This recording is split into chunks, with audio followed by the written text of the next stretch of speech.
These are the little roosters, baby roos.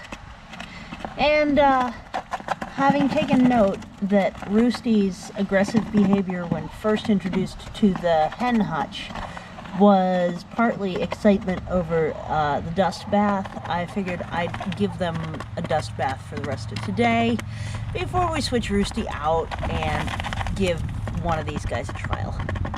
So they're going to get trials one at a time, because 4 hens to 1 rooster is the lowest ratio that you should have in mature roosters. Immature quail, rather. So I'm going to give this a try. I think I will try this blondie next. Huh, Bubba? They're so excited they don't even care if I touch them. They're like, yay, dust box. Yay. I noticed on the time lapse, so I wasn't actually there watching with you for the time lapse. The idea was to see how they actually behave. I noticed that Roosty Roo pretty much just hid in that corner the whole time. So he's not being very active, and it might just be because it's still just day 2. But I do want to do a contrast and compare throughout this week. I don't want to take weeks and weeks to do this, just to see how everybody does in the end, comparatively. And so we'll have a few time lapses and little markers. I think I may have left the paper up too long, so we'll figure out how to balance that. Oh yeah, I've started a compost pile right here, and I've started using compostable bowls. So it does look like a little pile of trash there, but it is my compost. The aging compost is behind the quail bin. Huh, this is still smoldering. Holy cow. I sprayed this down with water. Huh, smells nice. And over here, so let's see what I did yesterday, other than, you know, turn compost and putz around a lot and sit in marvel. Thank you everyone who watched that one video yesterday. I was quite marveling at the fact that YouTube actually promoted one of my videos. It was the stuff video, that one. And yeah, so instead of like 60 to 70 views in a day, I got 386. That was cool. So yesterday I actually worked on a lot of this, because I did put in a request for another pile of wood chips. So I wanted to get the logs that I could move out of here and off to the side so they wouldn't just be like doubly buried. I'm not sure I can move this one. We'll see. It's probably gonna need a pry bar or something, which I can do.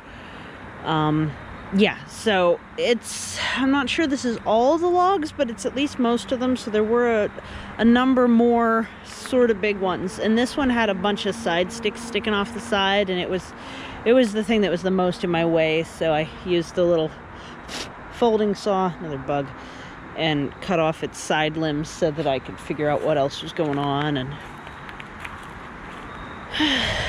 yeah, found a whole nest of ants in here. And they didn't seem like carpenter ants. They seemed like they were living off the fungal activity in this pile. So I don't know. I might borax the pile or something. And then the hillside, I didn't do that much. I didn't do that much down the cliff. I got the 2 pawpaws. I got both of them planted.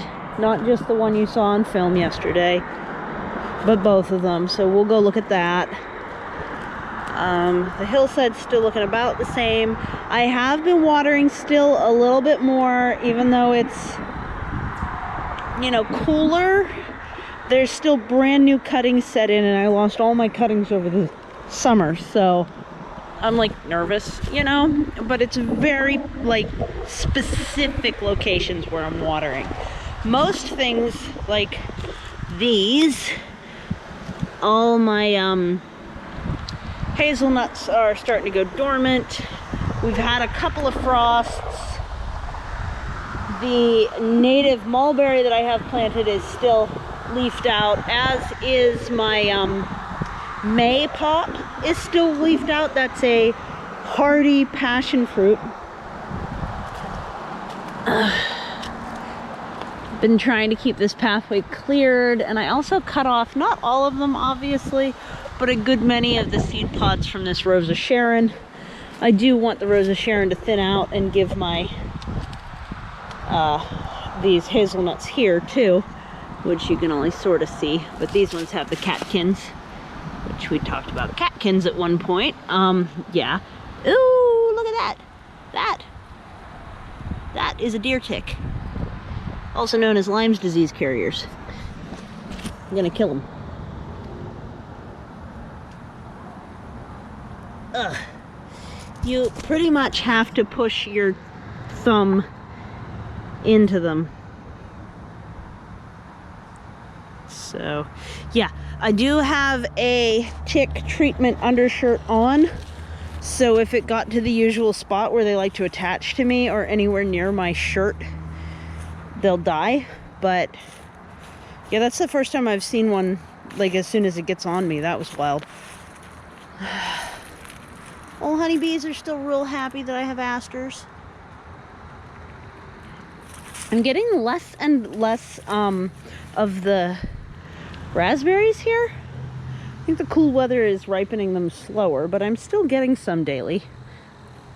The apples are probably getting, it's kind of a mixed bag here. There we go. When they let go cleanly like that, without damaging the spur, because that's where next year's fruit come in, that's when they're ripe. This is a warty apple, but I like warty apples. Apples are good. These ones tend to need a bit more like aging before they're delicious and wonderful. I've been getting still 1 egg a day, and they're all coming from cricket, from the best I can tell. There's the guys, they're still in there. These are all redbud trees. I want to plant out a bunch of my seeds before we get the hard freeze, because a lot of my seeds need stratification, cold stratification, like winter applied to them. I still haven't had a big enough frost that like the tomatoes have gone, and I might not until November. Although I was reading it's supposed to be like a La Nina year, and that increases snow apparently. Okay, guess we'll see. So here's a pawpaw planted out. And there's another one. I got a couple of cages done. I did a video on how I carefully unroll rolled metal fencing, but I ended up sort of out of frame, so I'm not sure if I'm going to post that or if I'm going to just try and redo it when I have fencing again, because that was the last of my fencing for now. Got another metal cage around the columnar apple over here. I only had enough to make 2. I would have liked to make a 3rd and have one around the other pawpaw, but at least the other pawpaw is inside a fence. Yeah. I did get this leveled. It's still a little squishy. You can kind of see that I kind of sink in, but as the fungal network gets in there, it'll firm up, and you won't even realize that there's 2 feet of wood chips right there. It'll just and go right in. So I think it's about time to follow up with the burrow and see what is entailed in this percolation test, and whether I can just like send them a video of how my percolation is. I am still genuinely terrified I'm going to end up falling in this hole, so I am still not convinced that this will end up being my pond unless I put a fence the whole way around it. And I don't know, that just seems, I don't know, I'm not sure what I'm going to do. And I still want to move all the tires once these amaranths are ready to be harvested. I want to move all the tires and finish up the retainer wall in the back. On the other side, it's just a tire retainer wall. And then these two won't get used for that. They'll get moved so they can be part of stairs eventually. These ones with the sidewalls. And I need to trim the sidewalls on the stairs going down because this part that I step on gets squishy. But I found the one that I had the edge cut away and packed fully with soil didn't get squishy, so we're going to transition that. That'll be good winter content though, as long as it doesn't get dangerous before then. And I also am thinking I'm going to move these two brick features and continue to build up the retainer wall on the brick side. With those, there's some plants needing transplant in here. One I think is a perennial oat, and the other one is osier dogwood. Starting to suspect that this might be strawberry tree instead of osier dogwood, because look at it. The leaves and everything are really different, and the stem isn't red. Yeah, so that's what's going on here.